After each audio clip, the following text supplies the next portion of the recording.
السلام عليكم ورحمة الله وبركاته. نحمده ونصلي على رسوله الكريم. أما بعد فأعوذ بالله من الشيطان الرجيم. بسم الله الرحمن الرحيم. إذا جاء نصر الله والفتح ورأيت الناس يدخلون في دين الله أفواجا فسبح بحمد ربك واستغفره إنه كان توابا. صدق الله العظيم. رب اشرح لي صدري ويسر لي أمري واحلل عقدة من لساني يفقهوا قولي.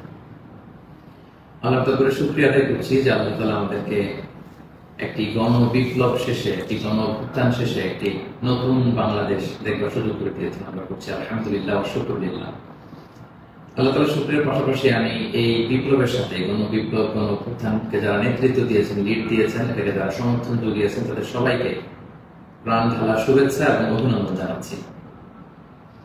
এই বিপ্লবকে বাস্তবায়ন করবার জন্য যারা নিজের দেহের তাজা রক্তটুকু বিলিয়ে শাহাদাত বরণ করেছেন, আমি শুরুতেই তাদেরকে গভীর শ্রদ্ধার সাথে স্মরণ করছি। তাদের রূহের মাগফিরাত কামনা করছি এবং শাহাদাতের সর্বোচ্চ মাকাম আল্লাহ সুবহানাহু ওয়া তাআলার কাছে আমি কামনা করছি। পাশাপাশি যারা আহত হয়েছেন তাদের সুস্থতা কামনা করছি এবং আমাদের তরুণ মুক্তিযোদ্ধা ভাইয়েরা যারা সামনে থেকে এই বিপ্লবকে লিড দিয়েছেন, তাদেরকে আমার পক্ষ থেকে প্রাণ ঢালা শুভেচ্ছা এবং অভিনন্দন। বিশেষ করে বৈষম্য বিরোধী ছাত্র আন্দোলনের যে নেতৃবৃন্দ বা সমন্বয়ক ভাইরা, যারা আপনারা এখনো পর্যন্ত অনেক পরিশ্রম করে যাচ্ছেন, আমাদের সকলের পক্ষ থেকে আপনারা সালাম জানবেন, শ্রদ্ধা জানবেন এবং ভালোবাসা জানবেন। সম্বন্ধে শুধু আমি শুরুতেই দুঃখ প্রকাশ করে নিচ্ছি যে কিছু কারিগরি ত্রুটির কারণে আমরা আমাদের লাইভটি প্রায় আধা ঘন্টা দেরি করে শুরু করলাম। আপনারা ক্ষমা সুন্দর দৃষ্টিতে দেখবেন এবং সবাইকে অনুরোধ করবো যে গণসচেতনতার স্বার্থে, জনসচেতনতার স্বার্থে লাইভটা শেয়ার করব। আমি খুব বেশি সময় নিতে চাই না। আমরা আল্লাহর দরবারে শুকরিয়া জানাই। পুরো দেশব্যাপী আনন্দ, উল্লাস, উচ্ছ্বাস, মানুষের মধ্যে একটা ঈদ ভাব আমরা গত অল্প কয়েকদিন আগে ভাবতে পারেন যে আল্লাহ তাআলা এত দ্রুত আমাদের হাতে বিজয় তুলে দিলেন।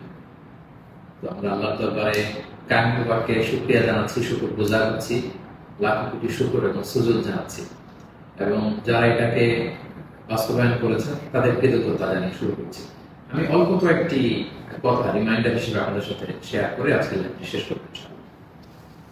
তোমাদের সাথে প্রথম কথা হচ্ছে যে আমরা একটা সাময়িক বিজয় অর্জন করেছি, কিন্তু আমাদের সংকট কিন্তু কাটেনি, অন্ধকার কাটেনি। এখন আমরা গত রাতে কিছু ক্যাওটিক সিচুয়েশনের কথা শুনেছি বাংলাদেশে, আপনারা দেখেছেন অনেকে।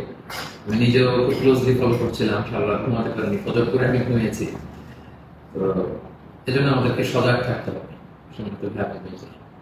সজাগ থাকতে হবে, ঐক্যবদ্ধ থাকতে হবে। মাইলস টু গো, অনেক দূর আমাদেরকে যেতে হবে। আন্দোলন বা বিপ্লবের এটা হচ্ছে আন্দোলন শেষে একটা সফল বিপ্লব বা গণ অভ্যুত্থান শেষে এটা হচ্ছে প্রথম ধাপ, যে স্বৈরাচারের পতন হয়েছে। এখন হচ্ছে আমাদের দেশ গড়বার সময়। এই সময় আমাদেরকে অত্যন্ত ধৈর্যশীলতার পরিচয় দিতে হবে, দায়িত্বশীলতার পরিচয় দিতে হবে। বিজয়ীরা দায়িত্বশীল হয়, আর যদি দায়িত্বশীল অ্যাটিটিউড আমরা দেখাতে পারি তবে এই বিজয় কিন্তু আমাদের টেকসই হবে। সো অনেক ধরনের ষড়যন্ত্র আশেপাশে ঘুরপাক খাচ্ছে, দেশি বিদেশি। আমাদেরকে সজাগ থাকতে হবে, সচেতন থাকতে হবে। বিজয় উল্লাসে মেতে আমরা যেন আবার কোনো ভুল করে না বসি, বিপ্লবের পরে কোনো প্রতি বিপ্লবকে যেন আমরা স্থান না দিই। এই হচ্ছে প্রথম রিমাইন্ডার আপনাদের প্রতি। 2 নম্বর যে কথাটা বলবো, আমাদের বাংলাদেশে আমরা মুসলিমরা ছাড়াও আমাদের হিন্দু ভাই বোনরা আমাদের সাথে, আমরা একসাথে মিলেমিশে একাকার একসাথে আমরা থাকি। আমাদের খ্রিস্টান ভাই বোনেরা আছেন, বৌদ্ধ ভাই বোনেরা আছেন। সো সংখ্যালঘুদের কোনো উপাসনালয়ে যেন কেউ আক্রমণ করতে না পারে, এটা খেয়াল করতে হবে। কিছু কিছু ঘটনা আমরা শুনেছি যে বিভিন্ন জায়গায় হিন্দুদের মন্দিরে আক্রমণ করা হচ্ছে, অগ্নিসংযোগ করা হচ্ছে। তো এটা কিন্তু অনেক বড় ধরনের একটা ষড়যন্ত্র। আমরা বছর 2 আগে আমার মনে আছে যে কুমিল্লাতে নানুয়া দিঘির পারে হনুমানের পায়ের উপরে কোরআন রেখে কি তুলকালাম কাণ্ড হয়ে গেল। সো যারা ক্ষমতা ছেড়ে পালিয়েছে তারাই দেখা যাবে যে ভাড়াটে করা লোকজন দিয়ে সেখানে আগুন দিয়ে আল্লাহু আকবার স্লোগান দিবে, নারায়ে তাকবীর, আল্লাহু আকবার স্লোগান দিয়ে বোঝাতে চাইবে যে ইসলামপন্থীদের কাজ এটা, মাদ্রাসার ছাত্রদের কাজ এটা। সো এত কাঁচা কাজ যেন আমরা না করি, আমরা যেন তাদের এই ফাঁদে পা না দিয়ে আমরা যেন সচেতন থাকি। বিশেষ করে মাদ্রাসার ছাত্র ভাইদেরকে, আমরা পরিচয় মাদ্রাসা, আলিয়া মাদ্রাসা, কৌমি মাদ্রাসার ছাত্র ভাইদেরকে আমি বলবো, আপনারা আপনাদের নিজ নিজ থানা, গ্রামের, এলাকার হিন্দু মন্দিরগুলো নিজ দায়িত্বে পাহারা দেন। প্যাট্রোলিং করবেন ভাগ করে করে, সকালে বিকেলে কারা দায়িত্ব পালন করবেন। মাদ্রাসার শিক্ষক যারা আছেন তারা এটা দেখভাল করেন। সামনের এক দুই দিন খুবই গুরুত্বপূর্ণ। আমরা চাই না যে আমাদের বিজয়টা এভাবে নষ্ট হয়ে যায়। এই জাতীয় ষড়যন্ত্র যারা করছে তাদের ষড়যন্ত্রকে আপনারা নস্যাৎ করে দিন সংঘবদ্ধ ভাবে। সো এটা আমাদেরকে খেয়াল রাখতে হবে। কিছু অগ্নিকাণ্ড বা বিচ্ছিন্ন ঘটনা যদি ঘটে, দেখা যাবে যে যারা এই বিজয়ে খুশি না তারা এটাকে ইন্টারন্যাশনালি তারা এটা প্রোপাগেট করবে। তারা বলবে যে Bangladesh is on terrorist attack, জঙ্গি অ্যাটাকে কবলে পড়েছে বাংলাদেশ, অনেক ন্যারেটিভ তারা দাঁড় করাবে এবং এটা করতে তারা বড় করবে। সো আমরা এত সহজে এই বিজয়কে নষ্ট হতে দিব না। আমার 2 নম্বর রিমাইন্ডার হচ্ছে আমার প্রিয় বিপ্লবী ভাই এবং বোনদের প্রতি, বিশেষ করে মাদ্রাসার ছাত্র ভাইদের প্রতি, আপনারা খেয়াল করে সংখ্যালঘুদের কোন স্থাপনাতে, উপাসনালয়ে যাতে এই জাতীয় ঘটনা না ঘটে ক্লোজ অবজারভেশন করুন, পাহারা দিন, নিরাপত্তা দিন। এটা আমাদের দায়িত্ব। আমরা এবার যদি ভুল করে ফেলি তাহলে বাংলাদেশ ইসলাম অনেক পিছিয়ে যাবে। বাংলাদেশ সমৃদ্ধ বাংলাদেশ গড়বার স্বপ্ন এটা অনেক পিছিয়ে যাবে।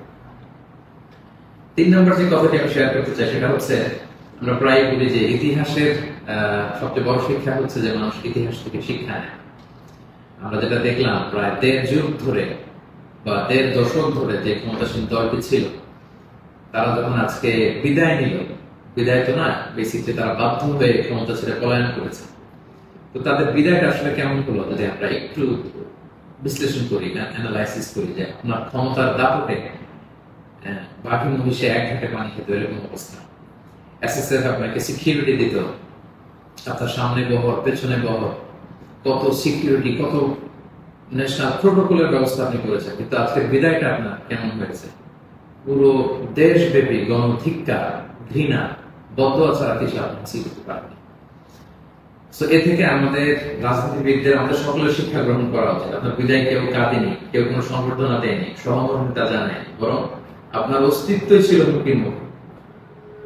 আল্লাহ তাআলা বলেন যে আমি হচ্ছি ক্ষমতার মালিক, আমি যাকে চাই, কুলিল্লাহুম্মা মালিকাল মুলক তুতিল মুলকা মান তাশা ওয়া তানজিউল মুলকা মিম্মান তাশা ওয়া তুইজ্জু মান তাশা ওয়া তুযিল্লু মান তাশা বিয়াদিকাল খায়র ইন্নাকা আলা কুল্লি শাইইন কাদির। আল্লাহ তাআলা হচ্ছেন ক্ষমতার মালিক, যাকে চান ক্ষমতার চেয়ারে বসান, যাকে চান সেখান থেকে টেনে হিঁচড়ে ক্ষমতার চেয়ার থেকে তিনি নামান। তিনি যাকে চান সম্মান দেন, যাকে চান তিনি অপদস্থ করেন, লাঞ্ছিত করেন। তার জলজান্ত প্রমাণ আমরা গতকাল কিন্তু দেখেছি। এবং তিনি হচ্ছেন ফাআলুল লিমা ইউরিদ, তিনি যখন যা চান তাই করতে পারেন। এর জন্য তাকে কারো কাছে জবাবদিহি করতে হয় না, রিপোর্টিং করতে হয় না। তিনি কুন ফায়াকুনের মালিক, তিনি হতে দেরি হয় না। তিনি পাহাড়কে দরিয়া করেন, দরিয়াকে পাহাড় করেন, তিনি সম্মানিতকে অপদস্থ করেন, তিনি সমাজের লাঞ্ছিত অপমানিত লোকটাকে সম্মানের চেয়ারে বসিয়ে দিতে পারেন। তিনি হচ্ছেন আল্লাহ সুবহানাহু ওয়া তাআলা। মনে রাখতে হবে তিনি ক্ষমতার মালিক। আমরা যেন এটা ভুলে না যাই, ক্ষমতার চেয়ার পেলে আমরা যেন ভুলে না যাই যে আমি ক্ষণিকের জন্য এসেছি। সামনে যারা ইন্টারিম গভর্নমেন্টাল লিড দিবেন, 3 মাস 6 মাস পরে জাতীয় ইলেকশনের পরে যখন আমাদের নতুন সরকার আসবে, তারা যখন ক্ষমতার চেয়ারে বসবেন, নিজেকে এই রিমাইন্ড যেন আমরা দিই যে আমরা যেদিন বিদায় নিব, যেদিন ক্ষমতায় থাকবো, সেদিন আমি আমাকে কেমন দেখতে চাই, সেই হিসাবটুকু করে যোগ বিয়োগ দিয়ে যেন আমরা ক্ষমতায় থাকাকালীন সময় আমাদের অ্যাক্টিভিটিস গুলো পরিচালনা করি। সো এই ইতিহাস থেকে আমরা বারবার শিক্ষা নিতে ভুল করি, হোঁচট খাই, আমরা যেন এটা না করি। আমি আমাদের জাতীয় নেতৃবৃন্দদেরকে বলবো, যারা আসন্ন নির্বাচনে নির্বাচিত হয়ে আসবেন, বাংলাদেশকে নেতৃত্ব দিবেন, নতুন প্রজন্মের বা পুরাতন অভিজ্ঞদের মধ্যে থেকে যারা মিলে সরকার গঠন হবে সামনের ইলেকশন শেষে, আপনারা মেহরবানি করে এই শিক্ষাটুকু আপনারা নিবেন। এবং বাংলাদেশে এটা তো আমরা দেখে এসেছি ছোটবেলা থেকেই, একদল ক্ষমতা ছেড়ে অন্য দলের লোকেরা তাদের উপর কিভাবে আক্রমণ করে যেদিন তারা ক্ষমতা থেকে যায়। আবার তারা ক্ষমতা আসলে তারা ক্ষমতা ছেড়ে অন্য বিরোধী দল তাদের উপর আক্রমণ করে। এই রেশারেশি আক্রমণ আমরা চাই না, আমরা এর অবসান চাই। আমরা ইতিহাস থেকে শিক্ষা নিতে চাই। আমরা একটা সমৃদ্ধির বাংলাদেশ ঐক্যবদ্ধ ভাবে একসাথে হাতে হাত রেখে কাঁধে কাঁধ মিলিয়ে গড়ে তুলতে চাই। এটা হচ্ছে আমার 3 নম্বর রিমাইন্ডার। 4 নম্বর রিমাইন্ডার হচ্ছে, গতকাল আমরা দেখেছি যে স্বৈরাচারের পতনের ঘোষণার মধ্য দিয়ে পুরো বাংলাদেশ, পুরো লাল সবুজের পতাকা, পুরো 18 কোটি মানুষ আনন্দ উল্লাসে ফেটে পড়েছে। আমরা আল্লাহ শুকরিয়া আদায় করেছি, আমরা হাফ ছেড়ে বেঁচেছি, আমরা স্বস্তির নিঃশ্বাস ফেলেছি, আমরা নতুন করে একটা স্বাধীন বাংলাদেশ পাওয়ার একটা আকাঙ্ক্ষা আমাদের হৃদয়ে জেগেছে।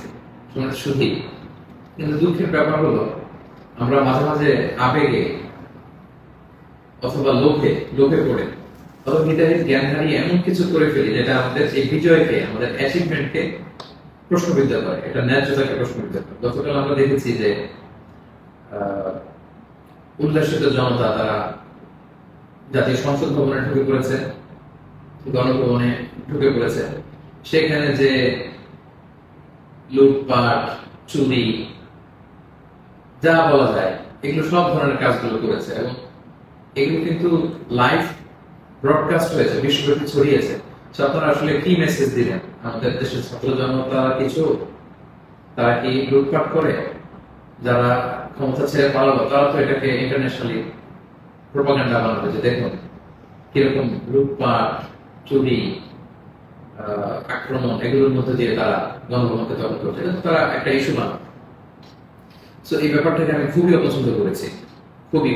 আমি বলবো না যে শিক্ষিত ছাত্র জনতা এমন করেছে, যেহেতু উল্লাসিত জনতা সেখানে ঢুকে পড়েছিল, এখানে ভালো মানুষ ছিল, খারাপ মানুষ ছিল, ছিচকে চোর ছিল, টোকাই ছিল, তারা এগুলো করেছে। কিন্তু আমি দেখে অবাক হয়েছি মাঝে মাঝে অনেক ভালো ফ্যামিলির ছেলে পেলে অথবা নামাজি, দেখে প্র্যাকটিসিং মনে হয়, তারাও এরকম ছবি দিয়েছে। কেউ গণভবনের বালিশ, কেউ চেয়ার, কেউ টেবিল, কেউ পাঙ্গাস মাছ,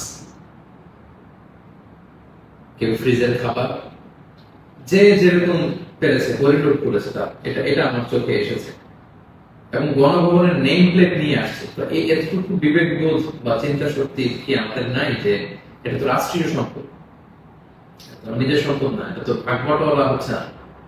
আপনি যে গণভবনের চেয়ার নিয়ে আসলেন 3 মাস পরে যে আমাদের নিজেদের ভোটে নির্বাচিত আমাদের ট্রু লিডার যিনি হবেন, আমাদের প্রধানমন্ত্রী, তিনি কোথায় বসবেন? তার চেয়ার তো আপনি চুরি করে নিয়ে আসছেন। তিনি থাকবেন কোথায়? তার বালিশ তো আপনি নিয়ে আসছেন। একটা বালিশ নিয়ে এসে, একটা হাঁস নিয়ে এসে, একটা কম্বল নিয়ে এসে আপনি আসলে কতটুকু লাভ করতে পারলেন? কিন্তু গোটা বিশ্বকে আপনি একটা নেগেটিভ মেসেজ দিলেন এবং আমাদের এই বিজয়কে আপনারা প্রশ্নবিদ্ধ করলেন। এটা অনেক বড় ভুল আপনারা করেছেন সম্মানিত ভাই, যারা এটা আপনারা করেছেন। আমরা পৃথিবীর বিভিন্ন জাতি গোষ্ঠীর মধ্যে থেকে তাদের অনেক ভালো গুণ দেখি, এগুলোকে আমরা নিতে পারি না? মানুষ তো নিজেদেরকে ভালো জিনিস দেখে দেখে সেগুলো অ্যাডপ্ট করে করে মানুষ নিজেকে সুন্দর করে, পলিশ করে। আমরা জাপানিজদেরকে দেখেছি তারা কত ভদ্র পরিচ্ছন্ন। অলিম্পিকে তারা খেলা দেখতে যে স্টেডিয়ামের মধ্যে দর্শকেরা যখন খাবারের প্যাকেট, চিপস, পানির বোতল, টিস্যু ফেলে দিয়েছিল, তারা অন্যান্য দর্শকদের মতো স্টেডিয়াম ছেড়ে চলে যায়। খেলা দেখা শেষে তারা নিজেরা সব ময়লাগুলো, গার্বেজ গুলো পরিষ্কার করে তারপর ক্লিন করে সেই দর্শক গ্যালারি তারা ছেড়েছে। গোটা বিশ্বে তারা প্রশংসিত হয়েছে। তো এই যে তারা একটা মেসেজ দিল গোটা বিশ্ববাসীকে যে আমরা সিভিলাইজড, আমরা পরিচ্ছন্ন। আমরা আমাদের গতকালের বিজয় উদযাপন করতে যে কি এটা করতে পেরেছি? এই যে আমাদের মধ্যে অধৈর্য, অস্থিরতা, এই যে সাময়িক বেনিফিটেড হওয়ার যে মানসিকতা, এইটা যদি আমরা ঠিক করতে না পারি, এই গণবিপ্লবে, গণ অভ্যুত্থানে, নতুন সরকার কিচ্ছু আসা যাবে না প্রিয় ভাইরা। মানে I'm telling you the truth, I'm telling you the reality, এটা আপনাদের মনে রাখতে হবে। বাস্তবতা হচ্ছে আমরা যেমন, আমাদের নেতারাও যেমন। আমরা গতকাল হরিলুট করেছি, আমাদের নেতারাও হরিলুট করেছে। আমরাও চুরি করেছি, তারাও চুরি করতে। আমরা আসলে সুযোগের অভাবে সব, বাস্তবতা যেটা। কথাগুলো এই মুহূর্তে, বিজয়ের মুহূর্তে তিক্ত হলেও আমাকে ইসলামিক পয়েন্ট অফ ভিউ থেকে এই রিমাইন্ডার গুলো আমাকে বলতে হচ্ছে। Sorry for that. তারা পদ্মা সেতুতে দুর্নীতির সুযোগ পেয়েছে, ওই লুট করেছে। তারা দেশের বড় বড় মেগা প্রজেক্টে লুট করেছে, আর আপনি ছোট্ট জিনিস লুট করার সুযোগ পেয়েছেন, ওইটা করেছে। কোনো পার্থক্য নাই। তারা করেছে বড় বড় হরি লুট, আপনারা করেছেন ছোট ছোট চুরি লুট। এই তো পার্থক্য তো আমাদের এতটুকুই। এই জিনিসটা আমাদেরকে বুঝতে হবে যে এগুলো রাষ্ট্রীয় সম্পদ। সেখান থেকে একটা সুতা কেন আমরা টাচ করবো? আপনারা গণভবন ঘেরাও করেছেন, ভেতরে যে উল্লাস করবো, তাকবীর দিন। এমন দেশ কি কোথাও খুঁজে পাবে না তুমি? সকল দেশের রানী সেজে আমার জন্মভূমি, দোলা ছেড়ে দিয়ে সবাই মিলে কোরআন গান করতে, গোটা বিশ্ব দেখতো আমরা কত সিভিলাইজ, আমরা কত সভ্য হবো। সেটা না করে আপনারা ভাঙচুরের মতো কাজ, লুটপাটের মতো কাজ আমরা করে ফেলছি। আমি বলবো না যে সবাই বুঝে করেছেন, অনেকে রাগ থেকে, ক্ষোভ থেকে, ঘৃণা থেকে এটা করেছেন, কিন্তু কাজটা ভুল করেছেন। প্রথম যেটা করতে হবে, আপনাদেরকে আল্লাহর কাছে ক্ষমা চাইতে হবে। আল্লাহর কাছে ক্ষমা চান। দ্বিতীয়ত এগুলো ফেরত দিয়ে আসতে হবে প্রিয় ভাই। আমাদের ছাত্র বন্ধুরা এগুলো কালেকশন করছে, এবং ছাত্র ভাইদেরকে আমি বলবো যারা এগুলো আবার রিটার্ন দিতে আসবে তাদেরকে যেন আমরা ব্লেম না করি, পড়াশোনা না করি। তারা তাদের রিয়েলাইজেশন থেকে নিয়ে আসছে, এগুলো তারা রিসিভ করুন। কারণ এগুলো রাষ্ট্রীয় সম্পদ, নতুন গভর্নমেন্ট আসলে আবার নতুন করে রাষ্ট্রীয় অর্থ ব্যয় করে এগুলো আমাদেরকে আবার মেরামত করতে হবে, ঠিক করতে হবে সঙ্গে সঙ্গে। এবং একজন মুমিন এই কাজ কখনো করতে পারে না। একজন বিশ্বাসীর সাথে এই ধরনের মাইন্ডসেট অ্যাটিটিউড যায় না প্রিয় ভাই বোনেরা। ছোট একটা হাদিস বলে পয়েন্ট আমি শেষ করছি। খাইবারের যুদ্ধ থেকে রাসূল সাল্লাল্লাহু আলাইহি ওয়াসাল্লাম সাহাবাদেরকে নিয়ে ফিরছিলেন বিজয়ী হয়ে। আপনাদের মনে থাকবার কথা, ইহুদিদের বিরুদ্ধে এই যুদ্ধ হয়েছিল 7ম হিজরির ঘটনা। ফেরার পথে রাসূল সাল্লাল্লাহু আলাইহি ওয়াসাল্লাম একজন খাদেম রাসূল সাল্লাল্লাহু আলাইহি ওয়াসাল্লাম উটের হাওদাস ঠিক করছিল, এমন সময় একটা বিক্ষিপ্ত তীর এসে তার গায়ে লেগে সে সেখানে মারা যায়। সাহাবারা তার জন্য দোয়া করলো। তারা বলল কি খুশ নসিব তার, যুদ্ধ থেকে ফিরে আসার পথে মুজাহিদ শহীদ হয়েছে, জান্নাতের নীল পাখি হয়ে সে ঘুরবে। রাসূল সাল্লাল্লাহু আলাইহি ওয়াসাল্লাম বললেন না, তোমরা এই মন্তব্য করো না, তোমরা জানো না আমার এই দাস সে সুযোগ পেয়ে রাষ্ট্রীয় সম্পদের অর্থাৎ গনিমতের যেটা পেয়েছিল ভাগ বটোয়ারার আগে সে লোকচক্ষুর আড়ালে একটি চাদর চুরি করেছিল, এবং এই জাহান্নামের এই চাদর তার গা পেঁচিয়ে তার শরীরকে জ্বালিয়ে ফেলবে, তাকে দগ্ধ করবে। আল্লাহু আকবার। অনেক লম্বা কথা, আমি সংক্ষেপে শেষ করে দিচ্ছি। সময়টা যদি আপনি খেয়াল করে দেখুন, একজন সাহাবী বিশ্বনবীর সার্ভেন্ট, সে রাষ্ট্রীয় এই সামান্য একটা চাদর চুরি করার কারণে রাসূল সাল্লাল্লাহু আলাইহি ওয়াসাল্লাম বললেন শাহাদাত তো দূরের কথা, এই চাদরটাকে অগ্নিদগ্ধ করবে। তো আপনার কি ভয় হয় না? আপনি যে গণভবন থেকে বালিশ নিয়ে আসলেন, চাদর নিয়ে আসলেন, ওখানকার টিভি নিয়ে আসলেন, ওখানকার জিনিসপত্র যে আপনি কাঁধে করে নিয়ে আসলেন, ফুলের টব এটা সেটা ভেঙে যে নিয়ে আসলেন, এগুলো যে আগুনের লেলিহান শিখা হয়ে আপনাকে জ্বালাবে, আপনার কি ভয় হয় না? এই মাইন্ডসেটে যদি আমরা থাকি, কোন ভালো নেতাই আমাদের কিছু করতে পারবে না। 18 কোটি জনগণের এই হাইলি পপুলেটেড দেশে কেউ এসে কিছু করে দিয়ে যেতে পারবে না যদি আমরা নিজেরা না শুধরাই। আমরা এটা ভুল করেছি, আমরা অনুতপ্ত হব, অনুশোচিত হব। যারা আমার আলোচনা শুনেন, আমাকে পছন্দ করেন, আমি হাত জোর করে অনুরোধ করব প্রত্যেকটা জিনিস আপনারা ফেরত দিয়ে আসবেন। এগুলো রাষ্ট্রীয় সম্পদ, কোন রাষ্ট্রীয় সম্পদকে তো সুযোগ করার অধিকার আল্লাহ আমাদেরকে দেন। আল্লাহ আমাদেরকে বোঝাতে হবে। 5 নম্বর যে পয়েন্টটি বলবো সম্মানিত ভাই বোনেরা, গত রাত থেকে এখন পর্যন্ত আমি শুনেছি যে কাইন্ড অফ সিভিল ওয়ারের মতো একটা অবস্থা, গৃহযুদ্ধের মতো অবস্থা, থানা জ্বালিয়ে দেওয়া, ভিন্ন রাজনৈতিক মতাবলম্বী যারা তাদেরকে সুযোগ পেয়ে আক্রমণ করা, হতাহতের ঘটনা কিন্তু ঘটেছে। এইরকম চালিয়ে গেলে আমাদের বিজয় কিন্তু যে কোনো মুহূর্তে নস্বাত হয়ে যেতে পারে। এবং আমি সেনাবাহিনীকে বলবো অস্থায়ীভাবে সামনের 2 দিনের জন্য আপনারা আর্মি ডেপ্লয় করুন সব জায়গায়, প্রতিটি থানায়, প্রতিটি ইউনিয়নে, প্রতিটি জেলায়, just to confirm and ensure the security. Interim government যখন আসবে তখন তাদের দিক নির্দেশনা অনুযায়ী তাদের লিডারশিপে আপনারা সহযোগিতা করবেন, কাজ করবেন। কিন্তু এই হানাহানি, মারামারি, রক্তপাত থামানোর জন্য, সংঘাত থামানোর জন্য আমার মনে হয় আমাদের প্রাণের ব্যাটালিয়ন সেনাবাহিনীকে আমি এই অনুরোধ করবো যে জরুরি ভিত্তিতে দেশের এই সমস্ত জায়গায়, থানাগুলোতে, মন্দিরগুলোতে যেখানে সংঘাত হওয়ার সুযোগ আছে সেখানে আর্মিদের ডেপ্লয় করা হয়। তা না হলে যে পরিমাণে হতাহতের ঘটনা ঘটেছে এটা যদি আর 1-2 দিন চলতে থাকে এরকম, এবং সুযোগ পেয়ে একে আক্রমণ করা, ওকে আক্রমণ করা, ঝাল ক্ষোভ মেটানো, বা ভিন্ন রাজনীতি হওয়ার কারণে এতদিন তারা জুলুম করেছে, আজকে তার বাড়ি জ্বালিয়ে দিব, তার ছেলে মেয়েদের অত্যাচার করবো, তার উপর আক্রমণ করবো, এটা যদি আমরা করি তাহলে আমরা ভুল করে ফেলবো। আমি আগেই বলেছি যে বিজয়ীরা দায়িত্বশীল হয়, দায়িত্বশীলতার পরিচয় দিতে হবে, তাহলে এই বিজয়টা টেকসই হবে।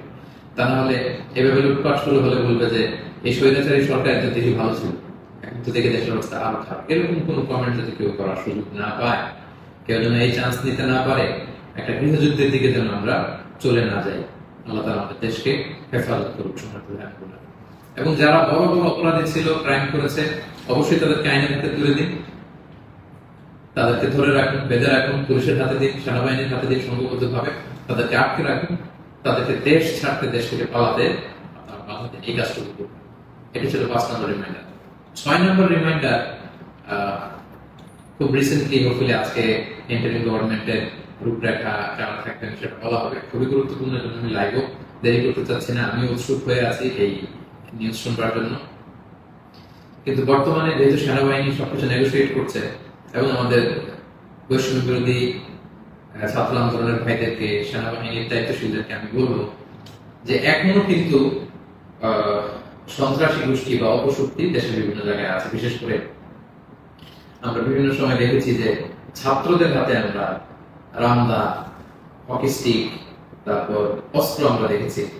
বিভিন্ন সময় আমরা ছাত্রলীগের ছাত্রদের হাতে আমি দেখেছি যে তারা সাধারণ ছাত্রদেরকে আক্রমণ করতে একটা সারাশি অভিযান চালিয়ে গোটা দেশের ছাত্রলীগের যত সন্ত্রাসী আছে তাদের হাত থেকে এই অস্ত্রগুলো সিজ করতে হবে। শুধু ছাত্রলীগই না, এটা উদাহরণ হিসেবে বললাম, যত ছাত্র সংগঠন আছে কারো হাতে যদি কোনো আগ্নেয়াস্ত্র, অস্ত্র এগুলো পাওয়া যায়, খুব জরুরি ভিত্তিতে এগুলো পুরো দেশের সাহসী অভিযান চালিয়ে এগুলো সিজ করতে হবে। কোনো ছাত্রের হাতে, কোনো সিভিলিয়ানের হাতে কোনো গান, কোনো রামদা এগুলো যেন আমরা কখনো না দেখি। ছাত্ররা রামদা নিয়ে ক্যাম্পাসে তারা দাপট দেখাবে, এই দৃশ্য আমরা যেন বাংলাদেশে না দেখি। এরকম একটি পরিবেশ যেন আমরা তৈরি করতে পারি। আমি সেনাবাহিনীর কাছে অনুরোধ জানাবো, আমি সামনে যে ইন্টারিম গভর্নমেন্ট হবে তাদের কাছে অনুরোধ জানাবো, বৈষম্য বিরোধী ছাত্র আন্দোলন ভাইদেরকে এই বিষয়ে গুরুত্ব দেওয়ার জন্য অনুরোধ জানাবো। কারণ আমি বিভিন্ন ভাবে আমাদের কিছু সোর্স আছে, আমরা জেলায় জেলায়, থানায় থানায় এরকম হতাহতের ঘটনা শুনেছি। সেগুলো আমাদেরকে নিয়ন্ত্রণ করতে হবে। সবশেষে সম্মানিত ভাই বোনেরা, আমি এই কথা বলে শেষ করতে চাই যে আমাদের ধৈর্যের পরিচয় দিতে হবে, আমাদেরকে শান্তি শৃঙ্খলা রক্ষার সর্বোচ্চ চেষ্টা করতে হবে। প্রতিহিংসার রাজনীতি আমরা বাংলাদেশে আর দেখতে চাই না, আমরা হানাহানি মারামারি এটা দেখতে চাই না। আমরা জাতি, ধর্ম, বর্ণ নির্বিশেষে আমরা সবার প্রতি মানবিক হতে পারি, আমরা সেটা চাই। আমরা চাই মেরিটোক্রেসির ভিত্তিতে আমাদের দেশ চলবে। দেশের যতটি চাকরি দেওয়া হবে, পদায়ন হবে, যারা সচিব হবেন, যারা বিসিএস ক্যাডার হবেন, যারা সরকারি আমলা হবেন, প্রতিটা চাকরি যেন মেধার ভিত্তিতে হবে। Meritocracy should be the national policy of Bangladesh, our new Bangladesh, our new independent Bangladesh. আমি দায়িত্বশীলদের কাছে অনুরোধ করছি, আমাদের ন্যাশনাল কয়েকটা পলিসি থাকা দরকার। সিঙ্গাপুরের 3-4টা জাতীয় পলিসির মধ্যে একটা হচ্ছে মেরিটোক্রেসি। রাষ্ট্রীয়ভাবে যেন ঘোষণা দেওয়া হয় যে মেরিটোক্রেসির ভিত্তিতে আমাদের বাংলাদেশ চলবে। আমাদের বিচার বিভাগ সম্পূর্ণ স্বাধীনভাবে, এখানে কেউ হস্তক্ষেপ করতে পারবে। কোনো চাঁদাবাজি আমাদের বাংলাদেশে চলবে না, কোনো ঘুষ বাংলাদেশে চলবে না। একটা সমৃদ্ধির বাংলাদেশ আমরা যেটা স্বপ্ন দেখি, আমরা যে স্বাধীন বাংলাদেশের স্বপ্ন দেখি, আমরা যেন একসাথে সেটা করতে পারি। Together we rebuild hour nation again ইনশাআল্লাহ। সো সম্মানিত সুধী, আমি এই আহ্বান জানিয়ে শেষ করব, কেউ আইন শৃঙ্খলা অবনতি ঘটাবেন না, সংঘাতে জড়াবেন না, আইন নিজের হাতে তুলে নেবেন না। সংখ্যালঘু ভাইদের দিকে দৃষ্টি রাখুন, কারণ এইটাকে তারা টার্গেট করে একটা প্রতি বিপ্লব, দেশে একটা ক্যাওটিক সিচুয়েশন তৈরি করবে। এবং পুলিশ বাহিনী, সেনাবাহিনী, বিমান বাহিনী, র্যাব, আনসার, বিডিআর, প্রত্যেকটি বাহিনীকে আমি বলবো যে আপনাদের কাছে অনেক বড় দায়িত্ব। দেশের শান্তি শৃঙ্খলা, সিকিউরিটি, নিরাপত্তা নিশ্চিত করে এগুলো আপনাদের দায়িত্ব। আসলে আমরা সবাই হাতে হাত রেখে, কাঁধে কাঁধ মিলে আমাদের নতুন বাংলাদেশ গড়ে তুলব। এই সামনের 1-2 দিন খুবই ক্রুশাল। আপনারা কেউই অস্থির, অধৈর্য হয়ে রাগে বসে বিভিন্ন থানা জ্বালিয়ে দেওয়া হয়েছে আমি শুনছি। সাধারণ পুলিশদের উপর আক্রমণ করা হচ্ছে। প্রিয় ভাইয়েরা, পুলিশরা খুব অল্প বেতনের চাকরি করে, তারা আমাদেরকে নিরাপত্তা দেয়। তো তারা উপরের অর্ডারে এতদিন এগুলো করেছে, তাই বলে আপনি পুলিশের উপরে আক্রমণ করতে পারেন না। আপনার দলের বিরোধী বলে আপনি তাদেরকে আক্রমণ করতে পারেন না। সুযোগ পেয়ে আপনি এই অন্যায়ভাবে এটার ব্যবহার আপনি করতে পারেন না। আমরা যেন সুশৃঙ্খল থাকি, আমরা যেন দায়িত্বশীলতার পরিচয় দেই। সম্মানিত সুধী, একটা মানবিক বাংলাদেশ, একটা সাম্যে পরিপূর্ণ, একটা সমৃদ্ধ বাংলাদেশ আমরা দেখতে চাই। অনেকেই আমাকে ব্যক্তিগতভাবে মেসেজ করেছেন, কল করেছেন, সবাইকে শুকরিয়া জানাতে চেয়েছেন যে শাইখ আপনি কবে আসবেন। আমি আপনাদেরকে এতটুকু নিশ্চিত করছি যে আমি শীঘ্রই বাংলাদেশে আসছি ইনশাআল্লাহ। স্বাধীন বাংলাদেশে আপনাদের সবার সাথে আবারও পুনরায় সাক্ষাতের আকাঙ্ক্ষা এবং অপেক্ষায় আমি রইলাম। সাম্য, মানবিক মর্যাদা এবং সামাজিক সুবিচার প্রতিষ্ঠিত করে আমরা যেন একটা সমৃদ্ধ বাংলাদেশ সবাই গড়ে তুলতে পারি, সেই প্রত্যাশায় আজকে এই সংক্ষিপ্ত লাইভ সেশনটি এখানে শেষ করছি। হাদা মা ইনদি ওয়া ইলমু ইনদাল্লাহি আলাইহি তাওয়াক্কালতু ওয়া ইলাইহি উনীব। আসসালামু আলাইকুম ওয়া রাহমাতুল্লাহি ওয়া বারাকাতুহু।